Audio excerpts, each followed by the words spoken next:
Hello everyone, আসসালামু আলাইকুম। I hope সকলে অনেক বেশি ভালো আছেন। আলহামদুলিল্লাহ আমিও ভালো আছি। নাজনীনস কিচেন পেজ থেকে সকলকে জানাই স্বাগতম।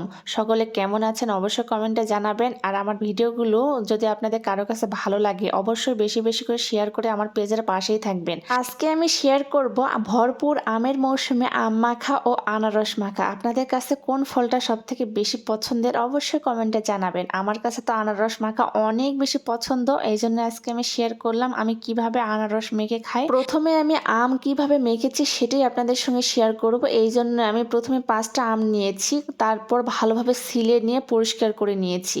এই তো পরিষ্কার আমকে আমি একটা গ্রেটারের সাহায্যে গ্রেট করব। আপনারা চাইলে চিকন অথবা মোটা করে নিতে পারেন। আমি ফার্স্টে চিকন করে গ্রেট করে নিয়েছিলাম, কিন্তু আমার কাছে মনে হচ্ছে বেশি চিকন হয়ে যাচ্ছে, এই জন্য আমি মোটার দিকে গ্রেট করে নিচ্ছি।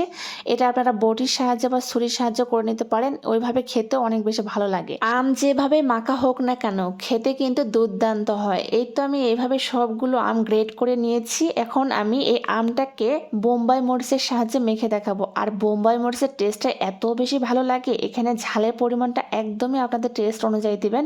তো আমি এখানে আমার টেস্ট অনুযায়ী একটা বোম্বাই মরিচ নিয়েছি, সামান্য একটু লবণ দিয়ে ভালোভাবে থেতো করে নিয়েছি। তারপর লবণ ও বোম্বাই মরিচটা আমের সঙ্গে খুব ভালোভাবে মিক্সড করে নিব। ভালোভাবে মিক্সড করার এই পর্যায়ে আমি সামান্য একটু সর্ষের তেল দিয়েছি। সর্ষের তেল দিলে স্মেলটা অনেক বেশি ভালো আসে। একদম শেষ পর্যায়ে এখানে আমি সামান্য একটু চিনি অ্যাড করে দিয়েছি। চিনিটা আপনাদের টেস্ট অনুযায়ী অ্যাড করে দিবেন। যেহেতু আমি বোম্বাই মরিচ দিয়েছি এই জন্য সামান্য একটু চিনি দিয়েছি। খুব ভালোভাবে মিক্সড করলে তৈরি হয়ে গেল আমার আম মাখা।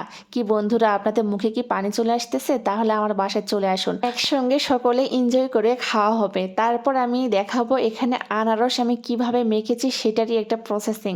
এখানে আমি প্রথমে আনারসটা খুব ভালোভাবে ছিলে নিয়েছি, তারপর একটা কাটিং বোর্ডে এভাবে আমার পছন্দ মতো মোটা মোটা করে কেটে নিচ্ছি। আপনারা চিকন বা মোটা বড় ছোট যে কোনোভাবে কেটে নিতে পারেন। আনারস আমার অনেক বেশি পছন্দের একটা ফল। আমার মতো কে কে আছেন আনারস খেতে অনেক বেশি পছন্দ করেন আপু ভাইয়ারা অবশ্যই কমেন্টে মতামত জানাবেন। আমার ভিডিওটি কে কোন জেলা থেকে দেখতেছেন সেটাও কমেন্টে মতামত জানাবেন, যাতে নেক্সট ভিডিওতে আপনাদেরকে ধন্যবাদ জানাতে পারি। এই পর্যায়ে আমার সবগুলো আনারস কেটে নেওয়া হয়ে গিয়েছে, একটা প্লেটের মধ্যে উঠে নিচ্ছি।